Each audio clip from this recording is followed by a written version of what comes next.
Hello everybody. Anthony Fantano here, internet's busiest music nerd, and it's time for an album review. I'm gonna put on a sweater because it's cold. Okay, I don't have a ton of time today, so this review will have to be a quick one. I want to say a couple things. Hope everybody had a good holiday over this past week. Hope everybody is relaxed.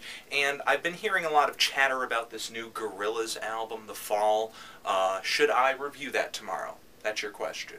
Give me an answer in the comments. So, new album from the main duo, Big Blood, said to be a pretty prolific outfit. And from what I've read, they've even put out several albums this year. And even though they have put out stuff on vinyl, officially released stuff before, you're more likely to find this band's music on a CDR as opposed to a record label. Dark Country Magic is their latest release, and I would love to recommend this to anybody who is into folk music, experimental music, drone music, and psychedelic music. All of these ideas come together into this dizzyingly bad trip of an album. It's like being high out of your gourd and stuck in the woods, and there's absolutely no hope of escape because you're surrounded by trees and dead leaves, and you cannot make heads or tails of your surroundings because everything is neon colored and blurry. There are points where this thing reminds me of the band Woods with the odd effects and the weird noises, reversed guitar solos, lots of reverb on the vocals, very rough drums. Though I would argue these guys are a lot less rock and pop influenced, really going for more of a linear song structure, just letting their songs swell and grow, more guitars in the background, more strings in the background, just more everything until it becomes just this voluminous, cacophonous mess. To me, the vocals are the most distinct thing this band has going for them, and there are some points where they really remind me of Joanna Newsom, just have that really odd Joanna Newsom vocal vibe to them that I can't quite explain. They just add to the very dark, menacing mood of this album, for sure.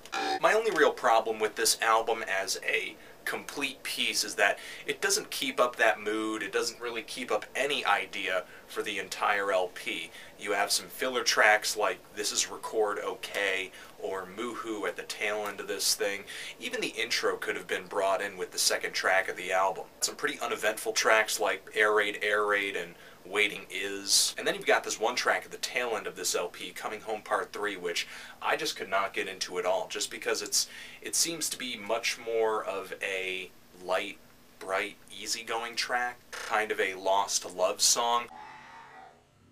All that aside, tracks like CREEPIN Crazy Time have an amazing hook that just gets gigantic, or even a song like She Wanderer. I love the arrangements around that, I love the vocal melody around that, just very eerie, very haunting, extremely memorable. This album definitely has more good than bad going on for it, and kind of reminds me of a combination of Joanna Newsom, like I said earlier, Devendra Banhart, and Jefferson Airplane. I know that's a weird combination of artists to be putting together, but it's probably the closest comparison I could really conjure for this band. I'm going to highly recommend that you check this thing out, because it does have some extremely, extremely standout tracks and moments. Plus, it's free, so you can't go wrong. Just download it. Whatever. Link down below. I could have seen this thing dropping onto my favorite albums of 2010 list if it had been released earlier, but whatever. That's the breaks. I'm like a decent to strong 7 on this, but like I said, this thing is downloadable, free. Give it a listen, and let me know in the comments what you thought of it. Loving it? Hating it? Why? Anthony Fantano, Big Blood, Dark Country Magic, forever.